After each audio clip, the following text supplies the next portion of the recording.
Donc moi c'est Dimitri Alips, je suis animateur culturel au lycée de l'image et du son d'Angoulême.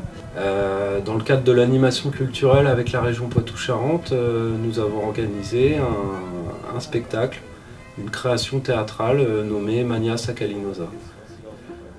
La particularité de ce projet, c'est l'intégration dans un spectacle vivant d'éléments multimédia et scénographie moderne.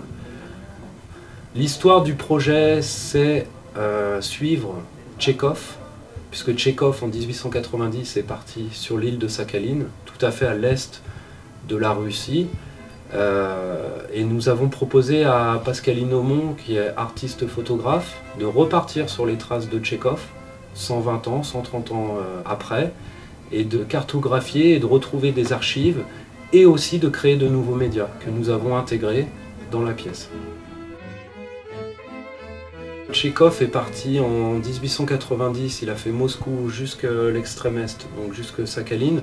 En fait, c'était le bagne russe vraiment très dur.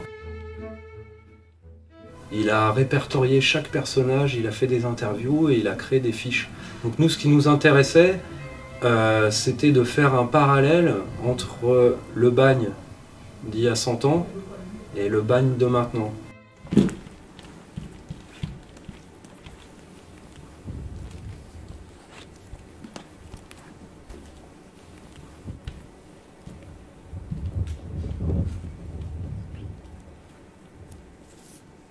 Le travail a été passionnant puisque quand nous étions sur place en Russie avec Pascaline, on était en liaison permanente avec les élèves qui se sont nourris avec Delphine de ce qu'on leur amenait, des chants, des textes, des réflexions, des photos pour écrire le texte. Désolante éternité. Il prédispose aux pensées accablantes et aux beuveries mélancoliques. Il se peut que ce soit son influence qui ait rendu cruel des gens simplement froids. Je suis Delphine Rey, je suis prof de théâtre ici et d'expression dramatique. Les élèves que vous avez vus sont mes élèves de terminale qui font l'option théâtre facultative. L'idée nous est venue de travailler sur Tchekhov et j'ai extrait de son récit qui fait à peu près 600 pages, une quinzaine de pages, que j'ai parfois adapté pour qu'il ressemble à un texte de théâtre, mais ça reste un récit.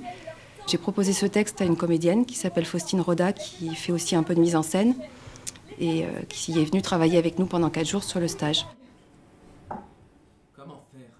La pièce, on l'a appelée objet en fait.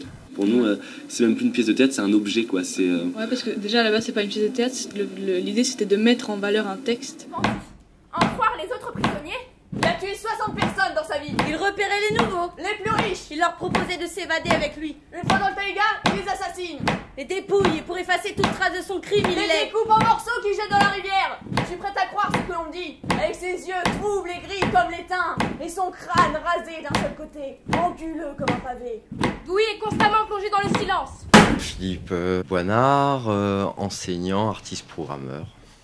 Mon travail a été d'effectuer une scénographie multimédia à partir d'un ensemble de documents qui ont été donnés par Pascaline Aumont. Donc mettre ça en espace, inventer un espace. Vous n'avez jamais reçu de lettres des bords du Baïkal? On n'est pas du tout dans la notion de décor avec un tel dispositif. C'est-à-dire qu'il y avait déjà un écran en moins qui était une forme de représentation documentale et non pas de documentaire. On réécrivait un petit peu le sens du texte à partir des archives de l'époque de Tchekhov et de l'autre côté les photographies de Pascaline Aumont. Une photo sur chaque écran, il n'y avait rien. Donc ça s'est écrit pendant la nuit. Donc voilà, ça c'est des beaux défis, je trouve, c'est des beaux défis techniques de création.